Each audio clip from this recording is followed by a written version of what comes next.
અમદાવાદમાં થયેલ plane crash દુર્ઘટનામાં મૃત્યુ પામેલા લોકોને શ્રદ્ધાંજલિ અપાઈ।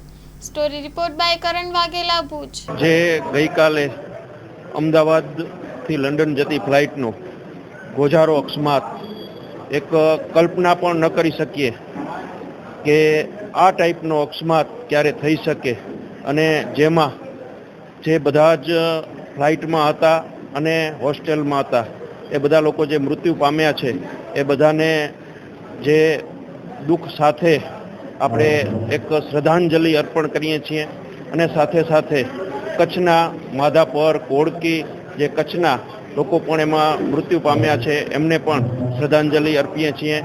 ભારતીય જનતા પાર્ટીના એક વરિષ્ઠ નેતા અને ગુજરાત રાજ્યના પૂર્વ મુખ્યમંત્રી શ્રી વિજયભાઈ રૂપાણી પણ આ ફ્લાઇટમાં હતા, એમનું પણ દુઃખદ અવસાન થયું છે।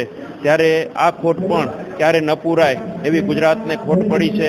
ત્યારે સર્વેને શ્રદ્ધાંજલિ અર્પી અને સાથે સાથે એમના સર્વેના પરિવારને જે આ આફત આવી છે ત્યારે ભગવાન પાસે પ્રાર્થના કરીએ કે એમને જે આ વજ્રઘાત એ સહન કરવાની પ્રભુ શક્તિ આપે, એવી જ અંજલિ સાથે। બહુ દુઃખદ ઘટના જે અમદાવાદથી લંડન જતી ફ્લાઇટનું ગુજારો અકસ્માત થયો, એમાં અસંખ્ય લોકો મોતને ભેટ્યા। એમાં કચ્છને લાગે વળગે ત્યાં સુધી 4 થી 5 લોકો કચ્છના સ્થાનિક હતા, એમાં એક વ્યક્તિ અમારા માધાપરના પણ હતા। અને આ સમગ્ર ઘટનામાં અમારા પૂર્વ મુખ્યમંત્રી માનનીય વિજયભાઈનું પણ દુઃખદ અવસાન થયું છે। તો આ અકલ્પનીય ઘટના અત્યંત હૃદયદાયક છે। ગઈકાલે ખરેખર ખૂબ જ ગંભીર, જેને કે દુઃખજનક, આઘાતજનક ઘટના બની। આપણા માનનીય પૂર્વ મુખ્યમંત્રી વિજયભાઈ રૂપાણી પણ આ જે પ્લેન હતું એમાં એ પ્રવાસી તરીકે જઈ રહ્યા હતા।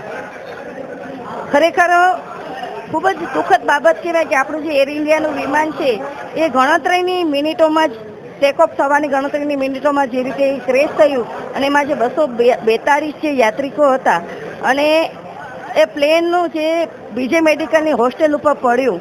તમે વિચાર કરો, બીજે મેડિકલમાં જે એડમિશન મેળવતા હોય એ વિદ્યાર્થીઓ ગુજરાતની પ્રથમ નંબરની મેડિકલ કોલેજ, એટલે જેને જે ઉચ્ચ મેરિટ આવી છે એવા ટોપના વિદ્યાર્થીઓ, ટોપ મેરિટવાળા વિદ્યાર્થીઓ આ ડૉક્ટર્સ હતા। ત્યારે ખરેખર એમના મા બાપ ઉપર કેટલી વીતતી હશે। અને આજે યાત્રિકો જે સફર કરવા જઈ રહ્યા હતા લંડન માટે, એ આવી રીતે જેનો અચાનક આવી રીતે મૃત્યુ થઈ ગયું, ખરેખર ખૂબ જ આઘાતજનક સમાચાર છે।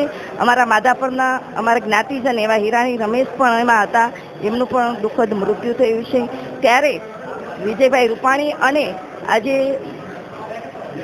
મૃત્યુ પામ્યા છે આ દુર્ઘટનામાં, એ સર્વેને પરમ કૃપાળુ પરમાત્મા છે એમને એમના આત્માને શાંતિ આપે એવી હું ઈશ્વર પાસે પ્રાર્થના કરું છું। વાત કરીએ તો એમાં કેટલાક પરિવારો પોતાના સપના લઈને ગયા હતા, એમાંથી એક પરિવાર ડૉક્ટર પરિવાર હતું જે ત્યાં સ્થાયી થવાના ઈરાદે ત્યાં 3 બાળકો અને 2 પતિ પત્ની ત્યાં ગયા હતા, હસતા ખેલતા ગયા હતા। હવે આખું પરિવાર એક સાથે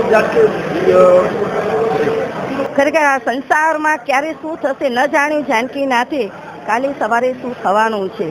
ડૉક્ટર તરીકેની એમણે જે આખી કારકિર્દી બનાવી, ખૂબ જ મહેનત કરી, અને જ્યારે એમને એનું સપનું જ્યારે સફળ જેને કહેવાય કે સફળ થવા જઈ રહ્યું હતું અને બ્રિટનમાં એ વસવાટ કરવાના હતા, ત્યારે એમના જે સુખના દિવસો હતા એ જોઈ ન શક્યા। ખરેખર ખૂબ જ હૃદયદ્રાવક આ ઘટના મારા માટે છે।